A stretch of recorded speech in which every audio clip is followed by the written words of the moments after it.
አርሰናል ምን ሆነ? ዋንጫ በላ። ምን ሪቦት ምግብ? ኧረ ከሌላ ክለብ ጋር ተጫውቶ ዋንጫ አገኙ። ሪቦት ምግብ አላለም ዘንዶ ዋንጫ በሉ።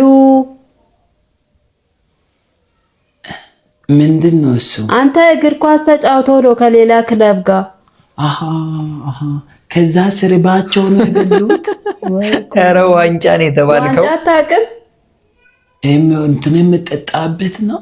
ምን የሚጠጣበት? ድሮ እሱ ያውቀዋል። የድሮ ጠላ ምናምን መጠጫው ነው የሚጠጡበት አውቃለሁ።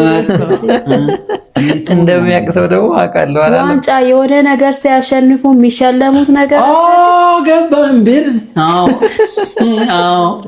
እውነት በላችሁ ግን ምኑ ነው የሚባለው? ኧረ ተንኮሱ ዋንጫ አውቃለሁ ይላል። በሉ ነው ብዬ ገመትኩ እኮ። አሸንፎ ነው ከሌላ ክለብ ጋር ተጫውቶ። ይሄ ምንድን ነው የሚለው? በእናታችሁ ምን አገባህ እንኳን በሉ። ምን አገባህ? በቃ ምግብ ብቻ ነው የምታውቀው፣ የሚበላ ነገር